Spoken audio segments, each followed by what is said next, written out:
মিনুর সাথে খেলতে যাচ্ছি। তাড়াতাড়ি বাড়ি আসবি, বেশি দূরে যাস না কিন্তু। বলছি ঘরের তো চালটাও শেষ হতে চললো। এখন তো এই বর্ষায় কোনো কাজও ঠিক মতো করতে পারছো না, তাহলে এবার সংসারটা কিভাবে চালাবে? আমিও তো সেটাই ভাবছিলাম মালতী। গ্রামের দক্ষিণ দিকে নদীতে এখন অনেক জল বেড়েছে, এতে নাকি অনেক মাছও আসছে। আমি বরং সেখান থেকে কটা মাছ ধরে বাজারে বিক্রি করি, তা থেকে যদি কিছু রোজগার হয়। হ্যাঁ, সেটাই ঠিক হবে। তো তোমার কি রান্না হয়ে গেছে? তাহলে আমাকে কিছু খেতে দাও। হ্যাঁ, তুমি বসো, আমি এখনই এনে দিচ্ছি। পরের দিন ভোরের দিকে উঠে রতন তার জালটা নিয়ে জঙ্গলের পথ ধরে নদীর দিকে যায়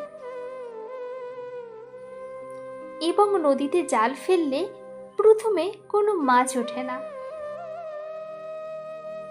এ কি, একটা মাছ উঠলো না? না, আর একবার ফেলে দেখি।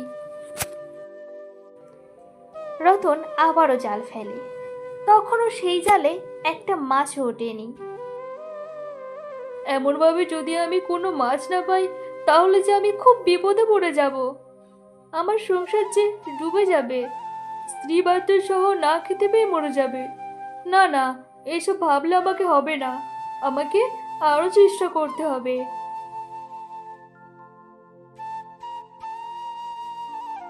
এরপর রতন আবারও একবার জাল দেয় সেই নদীতে, এবং এই জালে কিছু সামান্য মাছ সেখান থেকে উঠে আসে। এই তো, এই তো, এখানে কিছু মাছ পেয়েছি আমি। আমি এই মাছগুলোই বাজারে বিক্রি করে আসি। এমনি অনেক দেরি হয়ে গেছে। রতন সেই মাছগুলো নিয়ে বাজারে বিক্রি করতে যায়। মা মা, আজ কি রান্না করেছো? আজ তোমার জন্য আলু পোস্ত আর ডাল করেছি। বাহ, আমার এটা খুব পছন্দের খাবার। তাড়াতাড়ি দাও তো, আমার খুব খিদে পেয়েছে। মা, বাবা এখনো আসেনি? না মা, তোমার বাবা এখনো আসেনি, তবে চলে আসবে আর একটু পরেই। এই তো আমি চলে এসেছি। বাবা বাবা, তুমি এসেছো? জানো, আমি আর মা এখনই তোমার কথা বলছিলাম। এমন ভাবে তারা কষ্টের মাঝেও সুখে ছিল।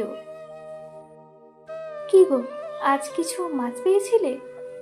হ্যাঁ মালতী, সামান্য কিছু মাছ পেয়েছিলাম, সেগুলো নিয়ে বাজারে বিক্রি করে এই চালগুলো নিয়ে আসলাম। তবে জানো মালতী, প্রথমে কোনো মাছই পাইনি। শেষের যে কটা মাছ আমি পেয়েছি ওইগুলো নিয়ে গেছি বাজারে, আর দেখো, ওই কটা মাছে আমি ভালো দাম পেয়েছি। হ্যাঁ, মানুষের যেটুকু পায় সেটুকু নিয়ে সন্তুষ্ট থাকতে হয়। বেশি চাওয়া একদিন বিপদ ডেকে আনতে পারে।